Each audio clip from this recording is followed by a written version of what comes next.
Today on CityCast Nashville, I'm joined by Elaine Isinger and Isaac Jones, the creative duo behind the Nashville Creatives Club, a growing community for artists of all kinds here in Music City.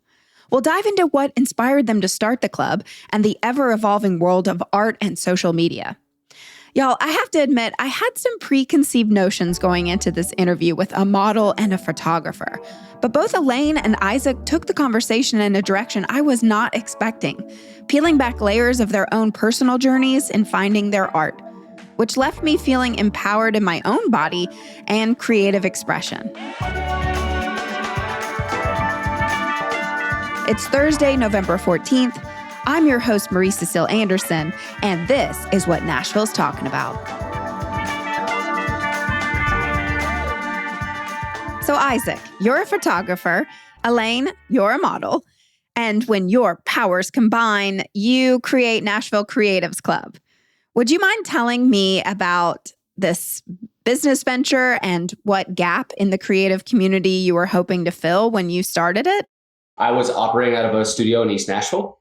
A kind of small studio that was trying to expand and grow and kind of pay my dues and my rent. I started putting on monthly creatives days where different creators around the community can come collaborate in a cool space. We change out the sets, $10 to come visit, and we did it every month. And it was a really successful, fun venture. And then at the start of 2024, the owner of that space decided that she would like to go in a different direction and move towards more pottery and visual arts instead of photography. And so I quickly found myself without a home. And at that time, Elaine came to me and said, we could do this better. And I said, tell me more. And so we kind of went from there. Something that I loved about the Creatives Days that Isaac was doing is that there was no barrier to entry. You didn't have to prove yourself. It wasn't about who you knew or what agency you were with or whatever your social standing may be. Anybody who wanted to come create could come and create. And I've been modeling in the Nashville area since 2021, and that energy was new to me. I don't want to speak for the Nashville creatives world at large, but it does tend to feel very gate-kept. And even if you were to attend a networking event or a mixer, there were definitely clicks, and it wasn't a warm, welcoming, we're so glad, to have new people here type of energy. And I started putting the word out about his creative days. And I feel like at the one in either November or December, he kind of pulled me aside and he was like, this entire room is almost filled with your people. I was like, listen, I'm obsessed with what you're doing. I really think we could elevate this experience. And thus Nashville Creatives Club was born. Yeah. And I think there was three things with it. One was elevating the experience from dingy studio in East Nashville to a more elevated, curated opportunity to create in various spaces around the city and connect with different businesses. Second thing, and honestly, the most important thing was creating a safe space, creating a space which people felt comfortable both to try on that creative hat that maybe they didn't have before, or at least to engage with people in a place where they could feel completely comfortable. We've always operated on a zero strike policy on comfort and safety for people. And then the third thing was creating an ability to connect. And so what it's morphed into from January has been, how do we keep creating spaces for people to meet new creatives and collaborate in a way in this city? What I'm hearing is that it's a somewhat of like a social club where you vet these photographers and then you have models, but what type of other creatives are joining this type of group? So what we created to vibe check, if you will, everyone who wants to come to our events is when an event is announced, there's an application process for everybody, photographers, models. We throw open the doors to makeup artists, stylists, musicians, videographers. And I think, and I mean, kind of like to Isaac's point, elevating the spaces that we're creating in sort of levels the playing field for creatives who may have always wanted to shoot in a space, but they're not going to be able to necessarily front the $1,000 cost to rent that area. I mean, this is so unique. I've never heard anything quite like this because at first, honestly, like looking around on the internet and like learning about it, I was not confused, but like trying to understand, that we have the Nashville Entrepreneur Center here. Okay, amazing organization. You can go and take workshops, but you're not actually like selling your business within the confines of this location. But what's so cool about Nashville Creatives Club is that you do go and create your art right then and there with the creative people that join you for that amount of time. I think it's kind of like that quote, create what you wish existed. Right. And it's truly, I mean, Isaac thinks I overuse this word, but it really has been magic to watch it all unfold. And I think because we do vibe check our people before they get to an event, it's just everyone is there to support each other. I can only speak for myself, but I've never felt a sense of entitlement or competition. And if we do pick up on those vibes, I mean, like you said, zero tolerance policy. Mm-hmm. I'm sure we've pissed off more than a few people, but it's just like, sorry, we don't have room for that. Mm-hmm. So it really is a curated experience, not just for the space or the theme that you're creating within, but also the people that you are creating with. Can you tell us about past locations that you've been able to hold Nashville Creatives Club in? Kind of consistently now, we do about 3 different offerings every month. So one is a big photo shoot day, blowout, cool space. So we've done everything from Warren Studios, which is a converted warehouse in Wedgwood, Houston, that has maybe 13 different sets that people can create in. We just did that for Halloween and spooky season. We've done Gemini Studios in Murfreesboro, which is a house that's built by one of our photographers who participates. We have done a speakeasy. We've done a late night bar. And then the second thing is we do a monthly happy hour and networking. And then through time, we've had different businesses, different creatives come to us and ask, hey, can we work on something together? And so we started doing these pop-ups at different locations. We did a pop-up at Bella Napoli in September, which if you've never been to Bella Napoli, this is just my humble opinion, but I think they have the best wood-fired pizza in the city. The owner, Francesco, will take care of you as if you are family. It's a family-run restaurant. So he invited us in. He gave us these big bags of flour and he was just like, have fun. He was bringing us meatballs.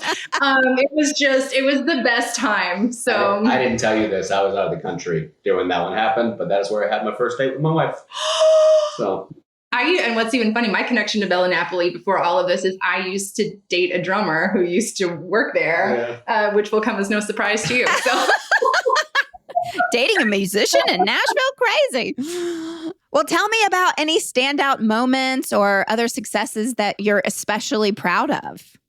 I mean, honestly, I feel like we've already kind of touched on this, but really just a sense of community. After every event, we send out a feedback survey to the group. And we're just like, listen, we're always trying to make these events better. Like, what did you love? What do you think we can improve? And I feel like those reviews, we've gotten some constructive criticism over this past year, but lately, like, I feel like we've fine-tuned and we've tweaked, and it's so wonderful to watch all the messages come in that was like, what you guys are doing is so special. Like, I never thought I'd find anything like this. I've made so many friends. And what's beautiful is that as these creatives are connecting with each other, it's so cool to watch them pair off and be like, oh my God, that's where they found the cast for their music video. Or, oh my gosh, this designer are reaching out to our community to showcase her designs. So it's just been such a beautiful melting pot.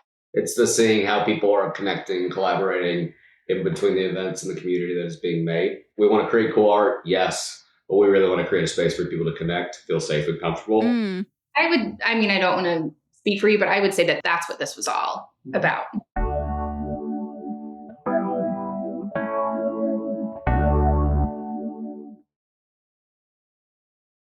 We're back with Elaine and Isaac talking about Nashville Creatives Club. All right, y'all. So I'm a comedian and an actor, which means I'm always needing new headshots. I've looked through these photos, Isaac. I've looked through your portfolio online and just unbelievable work. So I would feel a little intimidated going into something like this, having only done my silly little headshots. But I love how artistic these photos get. What would you say to somebody like myself who has never really stepped outside of her comfort zone, but is like totally here for it and wants to try something new? So I would say that I have a lot of people reach out to me And I let Isaac speak from his perspective, but I've gotten a lot of DMs just like that. Like, I've only done 1 or 2 shoots. I don't even know if I would call myself a model, but I really love what you're doing and I want to be a part of it. My response 100% of the time is, we'd love to have you. Like, that's what it's all about. We're not looking for any specific level of experience. We're just looking for someone who's willing to show up, maybe get a little weird, maybe step outside of their comfort zone. And I think this is a really good confidence building exercise. Leading into our events, we create a collaborative group chat ahead of time. So everybody can see exactly who's participating. They can look at everyone's work and be like, ooh, I really like this person's style. And we're sliding in there with, tips like, hey, like, don't be shy. Go ahead and make the first move, if you will. Slide into some DMs if you're really vibing with their style. Obviously, they're all adults. It's up to them ultimately what energy and what experience they're going to have. But I do feel that we do a good job of like, hey, here's my best advice. For someone like me who's been modeling for a while, and we do have several veteran models and actors and actresses. So for people getting in front of the camera that may be newer, we're really hands-on if they're open to it, with helping them pose, giving them different creative angle ideas. So it's not all on them to figure out how to move in front of a camera. And I would add 2 things. One, by adding more events, one of the things that we've strived to do is create even less barriers of entry. If you're like, I'm intimidated by that big, crazy photo shoot, but I still want to know what's happening, come to a happy hour, come connect and eat, and then we kind of work you in. And then for us, yes, I'm a photographer. Yes, Elena is a model, but we approach these events not as, oh, I'm just there to be the photographer. I'm there to be the model. We approach events. We're an event host. We're trying to put on an excellent experience for you. And so we strive to make sure that every person feels connected and accepted and welcomed. One of the things I go out of my way to do is just make sure anyone's new, that they're on my schedule for the day so that we can connect and make sure that they're good to go. Because I know it can be an intimidating place to kind of walk in. It is controlled chaos. But I do feel like that's a part of the fun. And that's a tip that I give anybody that's incoming is like, listen, your first one, it's just going to be a little chaotic. It just is what it is. And is the age range wide, or am I going to feel old? You're dead. No. I would say we operate 18 and above. We do provide champagne if you want it. So 21 and up, or if you're between 18 and 21, then we have to validate and make sure you're good and not giving you free booze. And then from there, we've run the gambit all the way up of age ranges. So I wouldn't say I would say up to late 40s. Yeah, late 40s. Yeah, I would say early 20s to late 40s. Love to even expand that even more. I was at a bar in Cool Springs chatting up some nanas in the Williamson County area. And they were like, oh my gosh, you do this, you run this. I've always wanted to do something like this, but I don't know how to get started. And I was like, apply. Yeah. That we could do a whole series on that. But I know a lot of senior citizens. Seriously. So let me know. I can bring a bunch.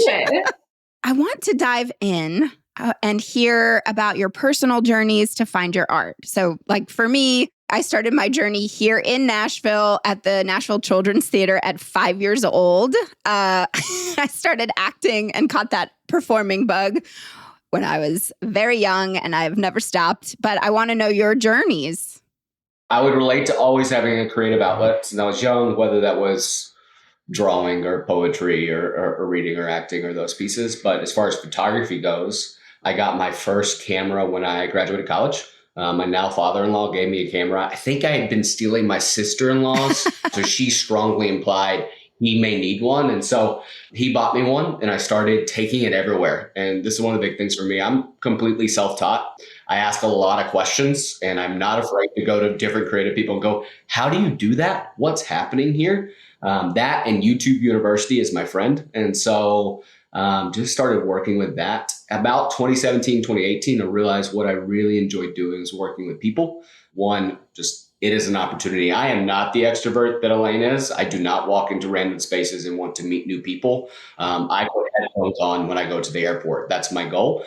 But one-on-one, I feel a lot of joy connecting with new people. And so it created that space. Two, there's also an element of capturing someone, one, making them feel confident, but two, almost a legacy piece. Like long before, after we're gone, photos remain, right? And so be able to capture someone's spirit, someone's essence and those things. So from there, it's just grown and grown and grown. It's been crazy. I've been doing this almost 10 years now, which I never would have thought, and love what I do. And I would shoot every day, all day long if I could. My journey has been an interesting one. I was raised in a very conservative evangelical household, and I also went to the private school that the church that I was a member of ran. So there was a lot of built-in shame being seen around how much skin was appropriate to show. I was always an artistic little diva. I was heavily involved in the school's musical program. I'm a classically trained pianist. I think if left to my own devices, I might have gone into the arts. And I have a friend who's a local artist. Her name is Samantha Zaruba, who gives this like beautiful story about how it's kind of like when you're in art class as a kid and you look over at what someone else is doing or drawing. And in your mind, you're like, oh, they're so much better than I am. And in that moment, you decide that, oh, I'm not an artist. Like I'm not cut out for this. So I think I sort of had that moment like, oh, I don't think I'm good enough to pursue art. So I don't know if I want to call it in a total opposite direction, but I then decided that I was going to be a lawyer. Oh, wow. And ever since I was teeny tiny, I wanted to run for office. Like I was just enthralled with it. I always thought that I should be in charge. My parents very regularly told me, they were like, you're going to be a really great attorney one day. And now I realize that was just their way of saying, you're kind of a bitch. And I really wasn't. I just had really strong opinions. Right. And being raised in that environment, they don't like questions. And instead I was put in a room and told to copy Bible verses until I had a change of attitude. So anyways, long story long, I have a dual degree in political science and public administration. I got pregnant my sophomore year of college, as one does. So that sort of, I knew in that moment that law school was at least on hold while I figured out the journey of single motherhood. I ended up getting an internship at the Tennessee State Capitol, and I basically never left. So I've worked there for the past decade, since 2013. And then right in that same year, I was introduced to a local sexual health educator who was running sexual health empowerment events for women. And I remember going to my first event, clutching my pearls, being like, we're not supposed to be talking about things like this. But then honestly, almost getting angry because in that moment was the first time that I was learning things about my body that I'm just like, I can't believe someone's ever taught me this before. And I got a little self-righteous and I was like, I know so many women that I grew up in the church with, that I'm still connected with, that I went to college with. I was like, there's so many women who need this safe space to have these conversations. So right alongside my political and governmental endeavors, I also became a certified sexual health and wellness educator. Wow. So I have been meeting women. I don't think it would be an exaggeration to say I've probably had conversations with thousands of women over the past decade. And again, long story long, but one of the women that attended one of my events was a photographer. And this is probably 2019. And she asked me if I'd be willing to model for her for some specific theme that she was doing. And I'm like, I'm not a model. And she said, girl, put this on and get in front of my camera. And I did. And I remember stepping in front of that camera and then seeing what she captured. And I've never seen myself the same way. It was so moving and healing and restorative in a way, because I don't think I realized until that moment how much shame I carried with me from my youth about what I looked like and my body and people's opinions on my body. And it was just the most empowering experience. And I remember leaving and being like, if you ever need someone to do this again. So I kept shooting with her, and then I was posting these pictures. It was a very organic process. I never set out to become a model, but other photographers started following me, started reaching out. I started shooting with them. We come full circle to 2023 when Isaac found me and we planned a shoot together. And that kind of brings me to where I am today. Wow. I do want to talk about content versus art, Because I know, I mean, we're all on social media. I'm trying. I have like a goal this weekend is like to delete all the apps and like just be present and not get on social media. But, you know, there's lots of things floating around about like content versus art these days. Are people creating, or is their art changing just for the likes and the hits of dopamine? Do you all have any thoughts about that? What do you think? A lot of thoughts. I think about what is art a lot. Part of my background also come from a religious background. I have a master's in divinity, even though I'm no longer engaged in the church in any way, shape, or form. And at that time was working a lot on the intersection of art and theology. So what is art, how we engage with art, what that looks like is something that I care about deeply. To me, one of the pieces, it comes back to intentionality, is the intention to get the likes and get the views, and that is it. Or is your intention to create something that expresses yourself in a way? It makes people feel something. It makes people feel something. I think that is the line, but that line is not, it is not hard, fast, right? Mm-hmm. It's a very much a gray area that we balance all the time. But think about it all the time, because you talk social media. Instagram for me has been the greatest brand builder. Mm-hmm. I walk a very delicate balance between creative photography for me and creative photography that I know will help build the brand. Mm-hmm. So there's no clear marker for me, but I constantly come back to intentionality. One of the questions my wife asks, and we debate on this, is whether or not art has to be viewed to be art. Right. Yeah. And I would say another reason why I love Nashville Creatives Club, and something I thought about in its conception, is when I was modeling with an agency, you do what they tell you to do because they're paying you. So you're not necessarily like when I was doing commercials for Ford in Bowling Green, Kentucky, playing the ditzy blonde, you know, doesn't know anything about how to buy a car.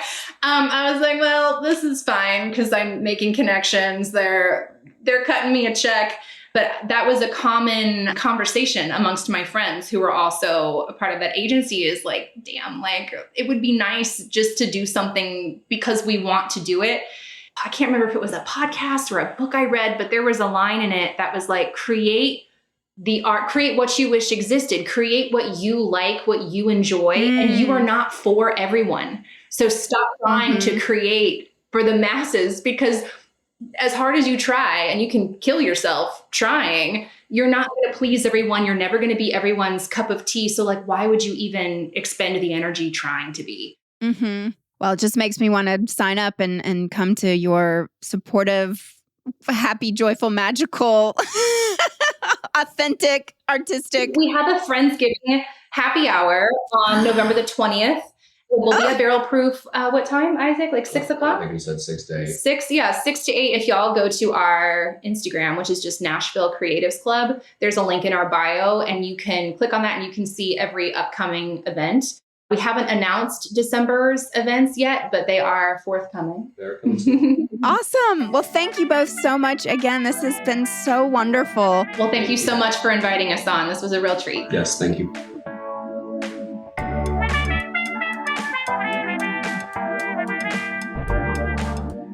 That's all for today here on CityCast Nashville. And be sure to follow Nashville Creatives Club on Instagram and sign up for one of their next events. You might see me there. If you enjoyed the show, why not tell a friend? Rate the show, leave us a review, and subscribe to our Hey Nashville newsletter. We'll be back tomorrow morning with more news from around the city. Toodles!